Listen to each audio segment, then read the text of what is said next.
بسم اللہ الرحمن الرحیم۔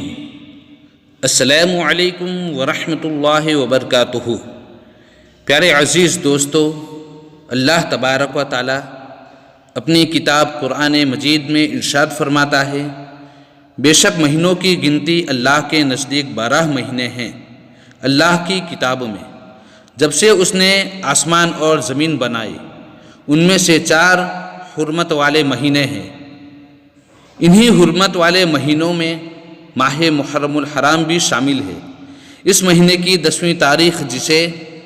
عاشورے کے نام سے یاد کیا جاتا ہے، دنیا کی تاریخ میں عظمت اور برکت والا دن ہے، جس میں خداوند قدوس کی قدرتوں اور نعمتوں کی بڑی بڑی نشانیاں ظاہر ہوئی۔ مکاشفۃ القلوب، صفحہ نمبر 656، فضیلت عاشورہ۔ حضرت ابن عباس رضی اللہ تعالیٰ عنہ سے مروی ہے کہ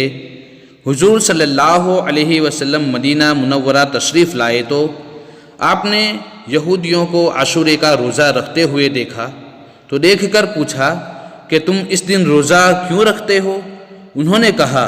یہ ایسا دن ہے جس میں اللہ تعالیٰ نے موسیٰ علیہ السلام اور بنی اسرائیل کو فرعون اور اس کی قوم پر غلبہ عطا فرمایا تھا، لہذا ہم تعظیماً اس دن کا روزہ رکھتے ہیں۔ اس پر حضور صلی اللہ علیہ وسلم نے فرمایا کہ ہم موسیٰ علیہ السلام سے تمہاری نسبت زیادہ قریب ہیں، چنانچہ آپ نے بھی اس دن کا روزہ رکھنے کا حکم دیا۔ عاشورے کے دن کے ساتھ بہت سی باتیں مخصوص ہیں، ان میں سے ایک یہ ہے کہ اس دن حضرت آدم علیہ الصلاۃ والتسلیم کی توبہ قبول کی گئی، اسی دن انہیں پیدا کیا گیا، اسی دن انہیں جنت میں بھی داخل کیا گیا، اسی دن عرش، کرسی، آسمان، زمین، سورج، چاند، ستارے اور جنت پیدا کیے گئے، اسی دن حضرت ابراہیم علیہ الصلاۃ والتسلیم پیدا ہوئے، اسی دن انہیں آگ سے نجات ملی، اسی دن حضرت موسیٰ علیہ السلام اور آپ کی امت کو نجات ملی اور فرعون اپنی قوم سمیت غرق ہوا، اسی دن حضرت عیسیٰ علیہ السلام پیدا کیے گئے، اسی دن انہیں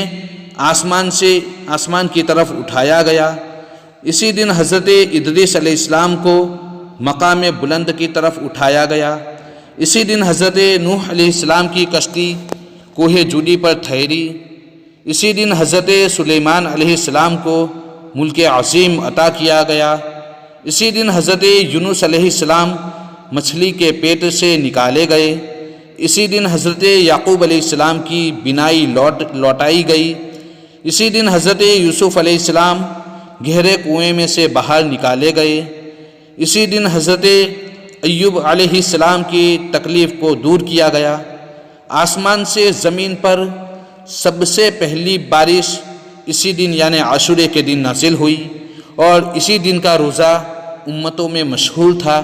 یہاں تک کہ یہ بھی کہا گیا کہ اس دن کا روزہ ماہ رمضان سے پہلے فرض تھا، پھر منسوخ کر دیا گیا، اور حضور صلی اللہ علیہ وسلم نے ہجرت سے پہلے اس دن کا روزہ رکھا، اور اسی دن امام علی مقام امام حسین رضی اللہ تعالی عنہ اور دیگر آپ کے رفقا رضائے الہی کے خاطر سرزمین کربل پر اپنی عزیز ترین جانوں کو اللہ کی راہ میں قربان کر دیتے ہیں اور جام شہادت نوش فرماتے ہیں۔ محرم الحرام کے 10 دن، خصوصاً عاشورے کے دن مجلسوں کو منعقد کرنا اور صحیح روایتوں کے ساتھ حضرت سیدنا امام حسین اور شہدائے کربلا رضوان اللہ تعالی علیہم اجمعین کے فضائل و واقعات کربلا بیان کرنا اور ان کے نام سے نیاز و فاتحہ جائز اور باعث ثواب ہے، اسے کرنا۔ حدیث شریف میں ہے کہ جس مجلس میں صالحین کا ذکر ہو وہاں رحمت کا نزول ہوتا ہے، حضرت علامہ شاہ عبد العزیز محدث دہلوی علیہ رحمت و رضوان فرماتے ہیں کہ بالفعل جو کچھ معمول اس فقیر کا ہے لکھتا ہے اس سے قیاس کر لینا چاہیے۔ شاہ عبد العزیز محدث دہلوی علیہ رحمت و رضوان فرماتے ہیں کہ ان کے مکان پر سال میں 2 مجلسیں ہوتی ہے۔ ایک مجلس جشن میلاد النبی صلی اللہ تعالیٰ علیہ وسلم کے نام سے منعقد ہوتی ہے اور دوسری مجلس شہادت حسنین کریمین رضوان اللہ تعالیٰ علیہم اجمعین کے نام سے ہوتی ہے، اور ان مجلس کے اندر ذکر الہی ہوتا ہے، قرآن خوانی ہوتی ہے اور ذکر درود پاک ہوتا ہے۔ یہ عظمت والا دن ہمیں نصیب ہو تو اس دن ہم اللہ تبارک و تعالیٰ کی رضا کے مطابق پورا دن گزارے، اس دن نوافل پڑھے، تلاوت قرآن پاک کرے، ذکر درود پاک کی محفلیں سجائے اور محفل حسنین کریمین کو سجائے، اور انہوں نے جو قربانیاں دین کے خاطر دی ہے اس کا ادب و احترام کرے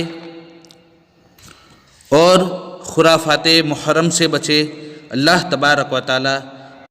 ہم تمام مسلمانوں کو اس کی رضا کے مطابق